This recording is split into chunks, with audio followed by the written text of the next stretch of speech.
Hello friends, आज मैं आपके साथ इकोनॉमिक्स का एक और टॉपिक लेके आया हूँ और टॉपिक का नाम है M4 measure of money supply.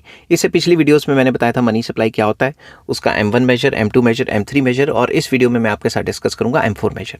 इस वीडियो में मैं बताऊंगा आपको M4 मेजर क्या होता है, इसमें एडिशनल कौन से जो हैं कंपोनेंट्स आ जाते हैं, इसकी इंपॉर्टेंस क्या है और इसकी लिमिटेशन क्या है। जिस हिसाब से पेपर में लिखना है मैंने उसी हिसाब से अटेम्प्ट किया है। पॉज कर करके आप साथ के साथ लिख सकते हैं ताकि आपको अच्छे से समझ भी आ जाए और आपके नोट्स भी बन जाएं। तो चलिए शुरू करते हैं without wasting any time. M4 is the measure of the money supply that includes a broader range of financial assets than M3।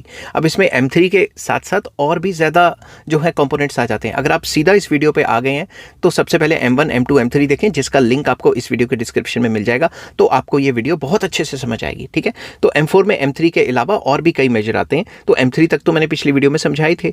It is also known as the broad money और extended money measure. इसको broad money कहते हैं क्योंकि इसमें और भी major add कर दिए, या एक्सटेंडेड मनी भी कह सकते हैं। M4 टिपिकली इंक्लूड्स, M4 का क्या फॉर्मूला है, M3 प्लस एडिशनल आइटम्स। तो M3 में क्या क्या था, currency in circulation, demand deposits, saving deposits, money market mutual funds and large time deposits, institutional money market mutual funds. तो इसमें एडिशनल कौन कौन से आइटम्स आ जाते हैं, certificate of deposits, commercial papers, repurchase agreements, euro dollars and other liquidity assets. तो ये component इसमें ऐड हो जाते हैं, जिसकी वजह से इसको सबसे ज़्यादा broader major of money supply कहा जाता है। M4 is considered a more comprehensive measure of money supply than M3 as it includes a wider range of financial assets that can be used for transactions or invested in other assets. तो basically इसमें ज़्यादा financial assets आ जाते हैं जो कि हमें बताते हैं कि ट्रांजैक्शंस कितनी है या फिर इन्वेस्टमेंट्स वगैरह कितनी है, अमाउंट इन्वेस्टेड कितना है, समझ की बात। तो ये सारी चीज़ें इसमें इंक्लूड हो जाती हैं। तो आपने ये मान के चलना है कि ये चीज़ें M3 की तो हैं ही हैं जो पिछली वीडियोस में डिस्कस की थी, M4 में ये ऐड ऑन हो जाती हैं। तो जब ऐड ऑन होती जा रही हैं तो ब्रॉडर कंसेप्ट ऑफ मनी बनता जा रहा है। अब आ जाता है इंपॉर्टेंस क्या है M4 मेजर का। सबसे पहला, comprehensive measure of liquidity. M4 provides a comprehensive measure of liquidity in the economy. It includes a wide range of financial assets. इसमें काफ़ी ज़्यादा फाइनेंशियल एसेट्स हमने डाल दिए, तो M4 जो है सबसे ज़्यादा कॉम्प्रीहेंसिव मेजर ऑफ लिक्विडिटी माना जाता है। Next, indicator of monetary policy. Same as usual, M4 can be used to assess the effectiveness of monetary policy. Monetary policy effective रही है, इनइफेक्टिव रही है, इसको मेजर करने के लिए हम M4 की हेल्प ले सकते हैं।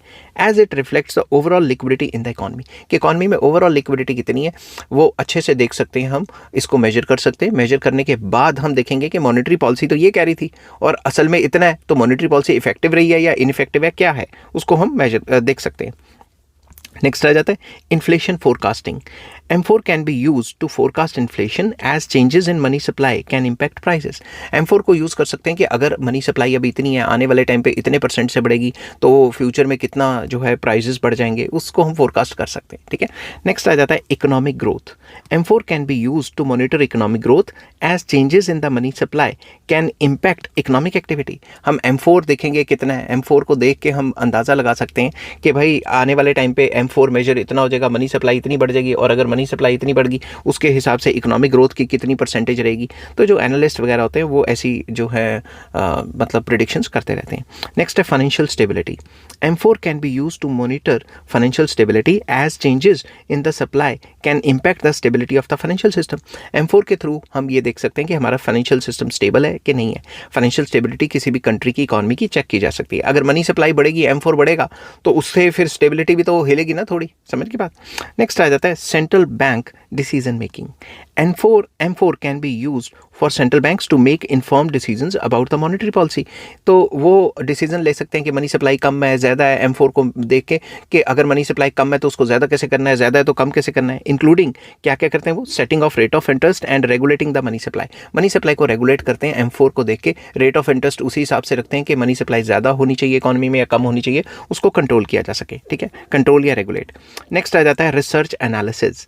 M4 can be used by researchers and analysts to study the relationship between money supply and economic activity. M4 को मेजर करके जो रिसर्चर्स हैं और एनालिस्ट हैं जिन्होंने फाइनेंस की फील्ड में या इकोनॉमिक्स की फील्ड में रिसर्च वगैरह करनी है, वो ये देख सकते हैं कि M4 मनी सप्लाई कितनी है, उस हिसाब से इकोनॉमिक एक्टिविटीज़ कितनी हो रही हैं, तो देश तरक्की करेगा नहीं करेगा, क्या करेगा, उस हिसाब से अपनी वो थ्योरीज देते रहते हैं। नेक्स्ट आ जाता है इंटरनेशनल कंपैरिजन्स।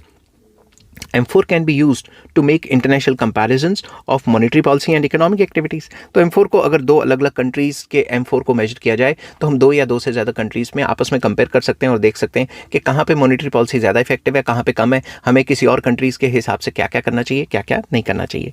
नेक्स्ट आ जाता है assessing financial conditions. Very important. M4 can be used to assess financial conditions including the availability of credit and the overall liquidity of the financial system. तो ये हमें दिखा सकता है कि ओवरऑल हमारा जो फाइनेंशियल सिस्टम है वो लिक्विड है या इलिक्विड है, या अवेलेबिलिटी ऑफ क्रेडिट कितनी है, ज़्यादा लोन्स दिए जा रहे हैं, कम लोन्स दिए जा रहे हैं, ये सारी की सारी चीज़ें हम मेजर कर सकते हैं. तो असेस कर सकते हैं कि ओवरऑल फाइनेंशियल कंडीशंस कैसी हैं इकॉनमी में. अब आ जाता है इसकी लिमिटेशंस, इसकी खामियाँ क्या हैं. पहली खामी, डिफ़िकल्ट टू मेजर. इतनी ज़्यादा चीज़ें डाल दी कि हम आसानी से मेजर ही नहीं कर पाते. M4 is difficult to measure accurately as includes a wide range of financial assets that are not always quantifiable. इसमें कितनी सारी चीज़ें डाल दी जिनको क्वांटिफिएबल, हर बार वो क्वांटिफिएबल नहीं होंगी, तो उनको मेजर करना काफ़ी मुश्किल हो जाता है. और इतना ज़्यादा डाटा लाएंगे कहाँ से, कभी कभी अवेलेबल नहीं होता. Next, ignores non monetary assets. जैसे कि M3 में था, M4 only includes financial assets and ignores non-monetary assets such as real estate. लोग रियल एस्टेट को भी तो खरीदते बेचते रहते हैं, जिससे मनी सप्लाई ऊपर नीचे होती रहती है. या कमोडिटीज़ जैसे गोल्ड, सिल्वर वगैरह, एंड अदर फिजिकल एसेट्स. तो ये जो हैं इनको भी तो खरीद बेच करके मनी सप्लाई को डाला जा सकता है, वो चीज़ें इसमें इंक्लूडेड नहीं है. Does not reflect credit creation. ये भी क्रेडिट क्रिएशन के ऊपर इतना जोर नहीं दे पा रहा है. M4 does not reflect the credit creation process which can impact the overall liquidity in the economy. तो M4 भी इग्नोर करता है कि ओवरऑल लोन्स कैसे दिए जा रहे हैं, कितने दिए जा रहे हैं, इस चीज़ को ये टोटली इग्नोर कर रहा है, जिसकी वजह से हम एक्यूरेटली कितनी क्रेडिट क्रिएशन से कितनी मनी सप्लाई बढ़ेगी वो हम मेजर नहीं कर पा रहे हैं. Next, it ignores the foreign currency holdings. M4 only accounts for the domestic currency holdings and does not consider foreign currency holdings. अगर आपको foreign currency holdings के बारे में नॉलेज है, वो भी तो मनी सप्लाई को असर डालती ही है ना, मगर उसको इग्नोर कर देते हैं.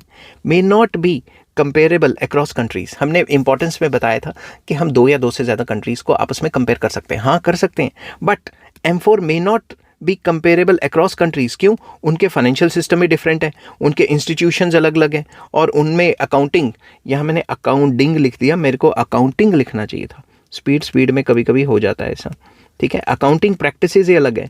तो अगर वो अकाउंटिंग प्रैक्टिस अलग तरीके से करते हैं तो उस हिसाब से जब उनके सिस्टम ही अलग हैं तो हम दो या दो से ज़्यादा कंट्रीज़ को आपस में कैसे कंपेयर करें जब उनके सिस्टम ही अलग अलग है, ऐसा कुछ इकोनॉमिस्ट का मानना है.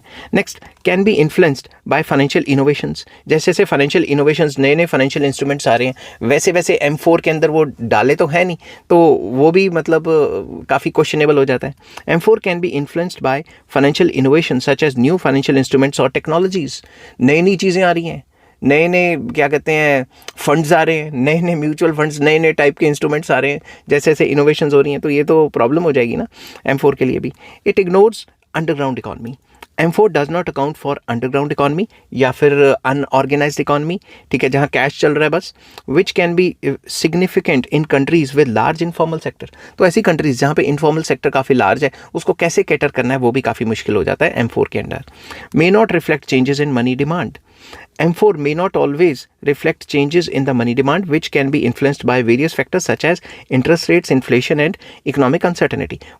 ये जो M4 मेजर है ये मनी सप्लाई का मेजर है, मनी की डिमांड को तो ये बताता ही नहीं, जो कि मनी की demand rate of interest, inflation और इकोनॉमिक जो एक्टिविटीज़ हैं, इकोनॉमिक अनसर्टेनिटीज़ हैं, उनसे भी तो असर करता है.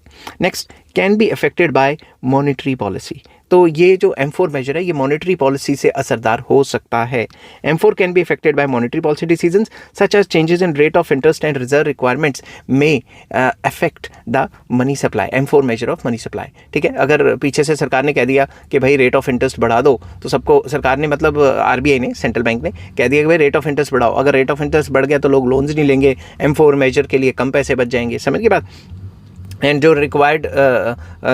रिक्वायरमेंट्स हैं, रिजर्व रिक्वायरमेंट्स है बैंकों की, वो चेंज कर दिया, तो उससे भी M4 पे असर पड़ेगा. आई होप ये वीडियो आपको पसंद आई होगी. अगर पसंद आती है तो please like, share and subscribe. इस चैप्टर के सारे लिंक्स आपको इस वीडियो के डिस्क्रिप्शन में मिल जाएंगे, और नेक्स्ट वीडियो में मैं आपके साथ डिस्कस करूंगा determinants of money supply. Till then take care, bye bye.